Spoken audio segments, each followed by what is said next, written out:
Oke, Assalamualaikum warahmatullahi wabarakatuh. Bertemu kembali dengan saya Aldino Kamarudin Santoso dalam YouTube channel saya sendiri, yaitu nama saya sendiri, yaitu Aldino Kamarudin Santoso. Setelah kurang lebih seminggu kemarin saya ngisi konten sebelah alias kontennya sekolah gitu kan, dengan kegiatan belajar yang memang benar-benar akademik ya, sesuai dengan kurikulum. Kita kembali lagi di konten berisik, berbagi informasi sains asik alias sains tapi dengan cara yang lebih fun gitu, dengan fakta-fakta unik atau sesuatu yang mungkin membuat bertanya-tanya tentang sains, tentang kehidupan yang mungkin menarik untuk dibahas supaya mungkin kita menambah wawasan, paling tidak memancing diskusi atau daya pikir supaya lebih kritis menyikapi fenomena-fenomena sains yang ada di sekitar kita berdasarkan pengalaman, berdasarkan literasi dan sumber-sumber yang ya moga-moga dapat mencerahkan lah ya. Oke, kali ini saya akan berbagi sedikit pengalaman. Jadi minggu yang lalu saya mengajar yaitu dengan menunjukkan video tentang fisika secara umum yang ada di YouTube channel Kok Bisa. Ya, jadi ini ada channelnya Kok Bisa. Bisa dilihat ya channelnya tentang fisika. Oke. Ya, dunia kita diatur oleh fisika. Gravitasi yang menarik seluruh planet di alam semesta. Pesawat terbang bertonton yang bisa melayang dan tak jatuh dari langit. Sepeda yang bisa terus melaju seimbang. Semua. Oke, ya. Intinya adalah video tersebut sampai akhir saya pertontonkan ke siswa supaya menambah wawasan mereka tentang ilmu fisika yang mana itu ilmunya adalah sangat-sangat luas, di mana tidak hanya membahas tentang apa yang ada di lingkup di bumi gitu kan. Ada lingkup yang antar planet, bahkan sampai lingkup yang mikro atau sangat-sangat kecil ya, yaitu yang tentang fisika kuantum gitu kan. Nah, video itu sangat menarik karena memberi wawasan dan dengan visual-visual animasi yang memanjakan mata ya, sampai pada poin yaitu ketika ya ngomongin antar planet nih. Ada salah satu siswa yang saat ini kelas 10. Oke ya. Jadi ini ngomongin fisika klasik, lalu ada ngomongin fisika antar planet yang sebenarnya pertanyaannya simple ya, sangat-sangat simple tapi mungkin menjadi unik ketika ditanyakan oleh anak-anak sekolah dan sebagai guru itu memang paling tidak mencoba untuk berusaha menjawab dengan pemahaman yang ya levelnya anak-anak gitu kan, atau levelnya anak SMA atau anak sekolah gitu kan. Kalau menjawab dengan yang lebih rumit lagi mungkin mereka nggak nyambung malah. Mungkin itu levelnya adalah mahasiswa atau mungkin akademisi lah. Di sini pertanyaannya adalah, Pak, kan matahari itu panas, Pak. Terus misalkan andai kata nih kita googling gitu kan, panas matahari gitu kan. Oke, kelihatan ya. Ya, panas matahari adalah 6.000 derajat Celcius yang dipancarkan keluar angkasa. Oke, ini adalah ya hasil ukuran yang diterima Google ya. Maksudnya ada di informasinya di Google. Pertanyaannya adalah siapa yang mengukur panasnya tersebut ke matahari gitu kan. Padahal kan 6.000 derajat itu sangat panas gitu kan. Kita suhu 100 derajat Celcius aja, air mendidih aja udah orang Jawa melocot ya, atau melepuh gitu kan. Apalagi 6.000 derajat itu siapa yang meletakkan termometer ke sana, Pak? Atau gampangannya adalah, emang kok bisa tahu di sana itu suhunya 6.000 derajat Celcius? Siapa yang ngukur ke sana gitu kan? Pertanyaan yang unik karena ini persepsinya adalah kan kita kalau ngukur sesuatu itu kan harus membawa barangnya ada, diukur dengan alat ukur gitu kan. Misalkan mengukur berat atau mengukur ya pakai timbangan gitu kan. Mengukur panjang pakai penggaris, barangnya ada, diukur pakai penggaris berapa senti, berapa meter gitu kan. Lah ini matahari suhunya berapa, diukur pakai termometer, termometernya seberapa? Kok nggak leleh? Bahkan manusianya yang ke sana itu bagaimana Pak nasibnya Pak? Menarik ya. Jadi ini atau ini kalau saya jawab bercandaan ya ngapain jauh-jauh ke matahari ngukur suhunya ya. Kan tinggal lihat Google udah ketahuan suhunya 6.000 gitu kan. Google lebih tahu dibanding ilmuwan itu. Sedikit jawaban yang jokes, tapi saya tidak mau menyerah, alias saya berusaha menjawab dengan pemahaman anak sekolah, anak SMK ya, kesehatan.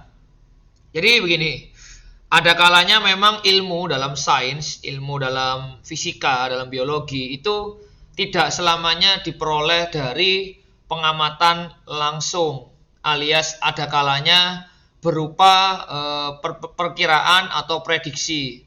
Dan itu pun juga perkiraan atau prediksi tersebut itu sudah diuji coba berulang kali sampai menjadi suatu ketetapan atau hukum atau teori. Nah, itu nanti hubungannya ke akun-akun sains yang lebih saintifik, nanti pasti ngomongnya ke dasar-dasar ilmiah gitu kan. Tapi pada intinya tidak semua teori yang kita terima itu langsung maksudnya ditemukan ketika memang melakukan. Tidak semuanya seperti itu. Ada kalanya hanya dengan suatu rumus itu bisa diperkirakan. Contoh yang paling mudah adalah mengukur kedalaman laut bagi kapal selam itu kan. Kita cukup memancarkan memancarkan sinar atau gelombang elektromagnetik gitu, atau gelombang yang sonar atau yang dipancarkan ke dasar tanah dari detik ke berapa balik ke atas detik ke berapa, itu langsung dihitung pakai rumus, udah ketahuan kedalaman lautnya berapa. Atau mungkin kalau ngomongin perkiraan atau prediksi cuaca, itu memprediksi cuaca besok dengan data yang diperoleh hari ini, kemarin, dan semingguan terakhir atau sebulan terakhir. Nah, memprediksi cuaca besok alias ya kita memperkirakan sekian gitu kan untuk besok gitu kan. Atau tadi kedalaman, kita mungkin nggak pakai meteran langsung ke dasar tanah di dasar laut gitu kan. Hanya memperkirakan dengan pantulan suara gitu kan. Tapi kita udah tahu bahwa kecepatan suara atau kecepatan gelombang sekian. Mohon maaf tadi ya, gelombang elektromagnetik itu beda dengan gelombang suara ya. Kalau suara gelombang mekanik. Berarti yang kalau pakai suara berarti pakai gelombang mekanik. Oke. Nah, termasuk matahari ini kita tidak meletakkan termometer atau alat ukur langsung di sana gitu kan. Kita hanya memperkirakan dari jarak sekian gitu kan. Itu panasnya udah sekian, begini gitu kan. Dengan jarak sekian tambah dekat sampai pada batas tertentu makhluk hidup atau alatnya astronot atau alatnya orang-orang sains itu bisa dekat dengan matahari dan memperkirakan gitu kan. Nah, maka dari itu sampai bisa tahu suhu intinya ya 15 sampai 20 juta derajat Celcius. Itu kan hanya perkiraan juga. Ada kalanya nyampe 20, ada kalanya nggak sampai. Artinya mataharinya itu nggak benar-benar diukur dicos dengan termometer ya, alias dari jarak sekian diukur pakai rasio jarak, diukur pakai rasio waktu, pancaran cahaya, dan sekelumit yang rumit atau ribet lainnya, akhirnya dikalikan, dibagi pakai rumus tertentu, keluarlah angka sekitar 6000 derajat Celcius gitu loh. Jadi ada kalanya ngitung sesuatu tuh pakai rumus bisa untuk beberapa hal sekaligus. Contoh mungkin pernah tahu sin cos tangan gitu kan. Sin cos tangan itu kalau dalam matematika kayaknya kayak apa sih fungsinya ini kan? Sin 90, sin 45 gitu kan. Tapi kalau dilihat-lihat itu ngomongin sudut, itu bisa mengetahui ukuran sudut lain atau sisi lain hanya dengan diketahui sudut-sudut tertentu saja.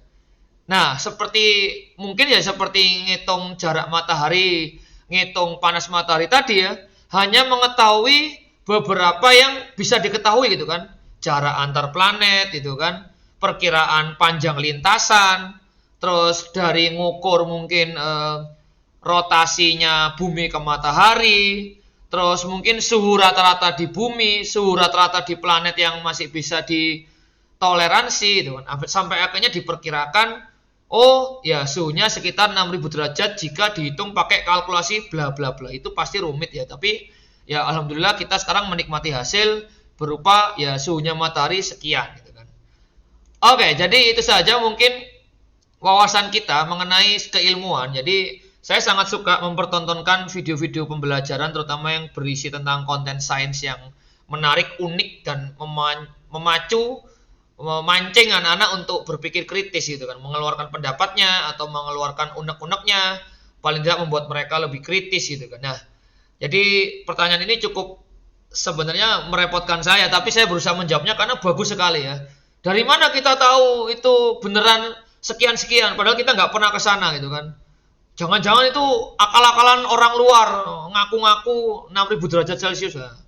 Maka dari itu, kita berusaha untuk meluruskan atau menjembatani antara pikiran dan imajinasi anak-anak dengan ilmu sains yang rumit, supaya ketemu tengah-tengah. Oh, anak-anak paham dengan penjelasan yang sederhana, cepat ditangkap, dan ya yang penting menambah wawasan, dan supaya kita paham bahwa oh ternyata begitulah gunanya ilmu gitu kan.